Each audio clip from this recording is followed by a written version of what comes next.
Assalamualaikum warahmatullahi wabarakatuh. Selamat berjumpa lagi. Kali ini saya akan membahas tentang cara menyajikan presentasi dari hasil pelaksanaan praktek kerja lapangan, khususnya untuk program keahlian teknik kendaraan ringan di SMK Al-Fatah, Banjarnegara. Video ini hanya sebagai gambaran saja tentang hal-hal yang nantinya akan kalian tampilkan dalam ujian PKL. Kalian bisa menambahkan poin-poin yang belum ada atau bisa juga mengurangi poin-poin yang tidak diperlukan. Sedangkan untuk tampilan presentasinya bisa kalian buat sendiri, dikembangkan sebagus mungkin. Semua yang nantinya akan saya sajikan ini berdasarkan buku panduan PKL yang telah kalian terima pada saat awal pelaksanaan PKL dan sudah kalian kerjakan. Ada beberapa hal yang disampaikan nantinya. Yang pertama adalah tentang profil.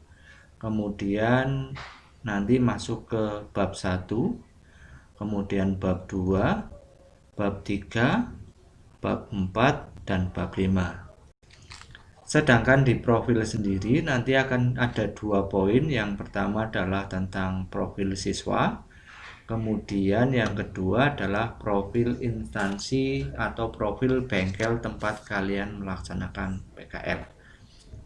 Di sini profil siswanya berisi tentang nama, nomor induk siswa, tempat tanggal lahir, kelas, jurusan, dan sekolah. Kemudian bisa juga ditambahkan tentang foto diri kalian masing-masing. Itu tentang profil siswa. Kemudian profil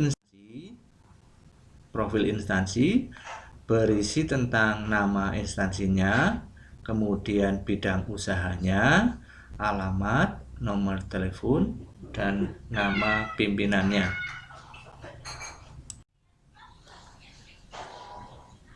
Bisa juga ditambahkan tentang logo dari instansi itu sendiri. Lanjut ke bab 1 adalah tentang tujuan. Di bab 1 ini akan berisi tentang tujuan PKL, kemudian landasan pelaksanaan PKL, dan yang ketiga adalah tentang metode dalam pengumpulan data. Tujuan PKL sendiri ada beberapa, nanti bisa kalian buatkan di sini. Kemudian yang kedua adalah landasan pelaksanaan PKL-nya. Landasan pelaksanaan PKL ada seperti ini, antara lain. Kemudian yang ketiga adalah metode pada saat pengumpulan data. Nanti ada beberapa metode yang kalian pakai, silahkan dibuatkan di situ. Lanjut ke bab 2 adalah tentang instansi atau tentang bengkel tempat kalian melaksanakan PKL. Di sini akan dibahas di bab 2 ini tentang sekilas dari bengkel itu sendiri. Ya, sekilas dari bengkel yang tempat kalian melaksanakan PKL. Kemudian tentang struktur organisasi bengkel itu. Masing-masing bengkel mempunyai struktur organisasi yang berbeda-beda, sehingga disesuaikan dengan struktur organisasi yang ada di bengkel tempat kalian melaksanakan PKL. Kemudian yang ketiga adalah lokasi tempat bengkel itu. Di sini saya menggunakan media dengan menggambar langsung di sini. Kalian bisa juga membuat dengan menggunakan Google Map. Silahkan pakai yang paling mudah yang mana.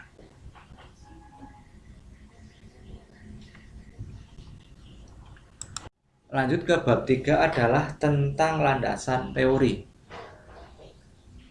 Siswa ini mengambil judul tentang sistem rem tromol. Maka di bab 3 ini landasan teorinya adalah sistem rem mobilnya itu sendiri. Nah, sistem rem. Kemudian ada 2 jenis ini sistem remnya. Kemudian ada komponen-komponen dari rem tromol. Ya, ada beberapa komponen. Bisa menggunakan gambar atau bisa tanpa gambar. Tetapi sebaiknya menggunakan gambar untuk lebih menarik dari penguji, karena tidak semua penguji mengetahui tentang komponen dari rem atau komponen dari apa yang nanti akan kalian jelaskan.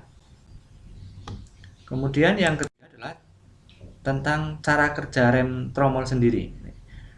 Cara kerja dari rem tromol itu. Nah, di bab 3 ini disesuaikan dengan judul yang akan kalian ambil. Kalau ini kebetulan mengambil judul sistem rem tromol. Mungkin dengan judul yang lain disesuaikan saja. Lanjut ke bab 4 adalah tentang lebih jauh tentang sistem rem tromol. Di sini akan dibahas tentang beberapa hal. Yang pertama, jenis kendaraan yang akan diperbaiki, kemudian peralatan yang akan digunakan untuk perbaikan itu, kemudian proses pembongkarannya, dan yang terakhir adalah proses pemasangan kembali. Nah, di sini ada beberapa hal. Yang pertama adalah jenis kendaraannya. Kebetulan di sini memakai mobil Grand Corolla. Kemudian kerusakan yang terdeteksi adalah seperti ini. Pada saat akan membongkar rem itu ada beberapa yang diperlukan. Peralatan yang digunakan, ini ada beberapa peralatan yang digunakan. Ingat, peralatan yang digunakan adalah sesuai dengan materi yang kalian sajikan. Tidak semuanya menggunakan alat-alat seperti ini. Setelah peralatan, nah, di sini cara membongkarnya bagaimana, terus kalian jelaskan juga satu persatu.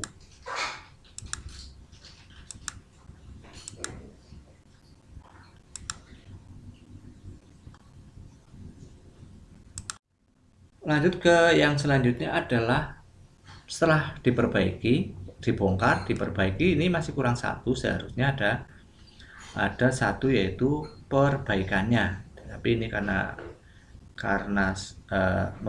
membuat singkat saja, maka di sini ada pemasangan, adalah pemasangan setelah diperbaiki.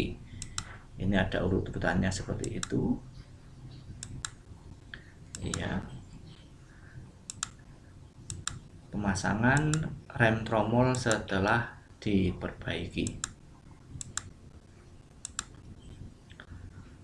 Kemudian yang selanjutnya adalah di bab 5 ini. Bab 5 berisikan tentang kesimpulan dari pelaksanaan PKL maupun kesimpulan dari materi yang kalian sajikan. Kesimpulannya. Kemudian yang kedua adalah saran. Di sini ada dua. Yang pertama adalah saran untuk sekolah sendiri. Dan saran untuk siswa, untuk bengkel PKL. Nah, ini ada dua. Saran untuk siswa, untuk sekolah, dan saran untuk bengkel. Ya, demikian tadi yang bisa saya sampaikan untuk